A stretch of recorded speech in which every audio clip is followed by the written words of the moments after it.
யா ரசூலல்லாஹ், ஒரு பெண்ணை வழியில போற பெண்ணை நான் யதார்த்தமா பார்த்துறேன், அந்த பெண்ணை பார்ப்பது என்ற நோக்கம் கிடையாது, பார்வை யதார்த்தமா விழுந்து விட்டா என்ன செய்யறது? நபி ஸல்லல்லாஹு அலைஹி வஸல்லம் சொன்னாங்க, எதேச்சையா பார்த்துட்டா அவ்வளவுதான், அந்த முதல் பார்வை உனக்கு அனுமதி, அது எதேச்சையா விழுந்துருச்சு, உடனே பார்வையை திருப்பி விடு. தொடர்ந்து பார்ப்பதற்கு உனக்கு அனுமதி இல்லை, தொடர்ந்து பார்ப்பதற்கு அனுமதி இல்லை என்பதாக நபி ஸல்லல்லாஹு அலைஹி வஸல்லம் சொன்னாங்க. அப்ப எந்த பெண்ணையுமே நீங்க பார்வை விழுந்தா உடனே திருப்பி வரணும். பார்வை விஷயத்துல ஏன் குர்ஆன் ஹதீஸ் இவ்வளவு கடுமை காட்ட காரணம் என்ன? அந்நிய பெண்ணை பார்க்க கூடாது, காரணம் என்ன? ஒரு பெண்ணை நீங்க ஒரு தடவை அப்படி பார்த்தீங்கன்னா, அந்த பெண்ணும் உங்களை பார்த்தாங்கன்னா ஆரம்பத்தில் அது லேசான பார்வையாக இருக்கும்.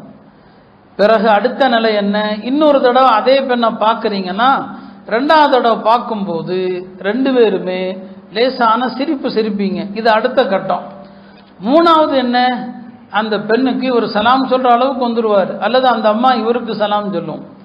நாலாவது என்ன? அடுத்த கட்டம், ரெண்டு பேருமே பேச ஆரம்பிச்சிருவாங்க. ஐந்தாவது என்ன? எங்க சந்திக்கலாம், எங்க பார்க்கலான்னு வந்துருவாங்க. ஆறாவது என்ன? சந்திப்பு. சந்திப்பு நடந்தா என்ன?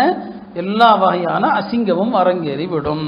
இதை ஒரு கவிஞர் சொல்றார். ஏன் அல்லாஹ் பார்வை விஷயத்துல இவ்வளவு கடுமை காட்டுறான்னு சொன்னா, ஆரம்பத்தில் பார்வை, பிறகு புன்சிரிப்பு, பிறகு சலாம், பிறகு கலாம்ங்கிற பேச்சு, அதுக்கு பிறகு எங்க சந்திக்கலாம் ரெண்டு பேரும் முடிவு பண்ணுவாங்க, பிறகு சந்திப்பாங்க, தவறுல போய் தான் முடியும். அதனால தான் இந்த பார்வை விஷயத்துல அல்லாஹ் இவ்வளவு பெரிய கடுமைய கட்டுப்பாடுகளை விதிப்பதாக சொல்றான்.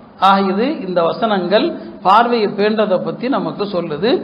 பார்வையை பேணினால் உங்களுக்கு என்ன கிடைக்கும் அல்லாஹ் அதையும் சொல்றான். குல்லில் முஃமினீன் யகுது அப்சாரஹும், பார்வையை பேண சொல்லுங்க, கற்பை பேண சொல்லுங்கன்னு சொல்லிட்டு ذَلِكَ أَزْكَى لَهُمْ என்று அல்லாஹ் சொல்றான். இந்த அஸ்காங்கிற வார்த்தைக்கு ரெண்டு விதமான விளக்கங்கள் எழுதுறாங்க. ஒன்று என்ன? நீங்க பார்வையை பேணுனீங்கன்னு சொன்னா உங்க உள்ளம் சுத்தமா இருக்கும், உள்ளத்துல சலனம் இருக்காது, உள்ளத்துல சபலம் இருக்காது, பார்வையை பேணினால். ரெண்டாவது ஒரு அர்த்தம் சொன்னாங்க, பார்வையை பேணினால் அது உங்களுடைய ஆயுள் அபிவிருத்திக்கு காரணமாகும் சொன்னாங்க. யார் பார்வையை பேணுறாங்களோ, அஸ்கான்னு சொன்னா அல்லாஹ் அவங்களுடைய ஆயுள்ல பரக்கத்து செய்கிறான். அப்ப மாற்று கருத்து என்ன? யார் பார்வையை பேணலையோ, பார்வையை கண்ட இடங்களிலும் செலுத்துறாங்களோ, அவங்களுடைய ஆயுள் சுருங்கிவிடும், அவங்களுடைய ஆயுள்ல பரக்கத்து கிடையாது.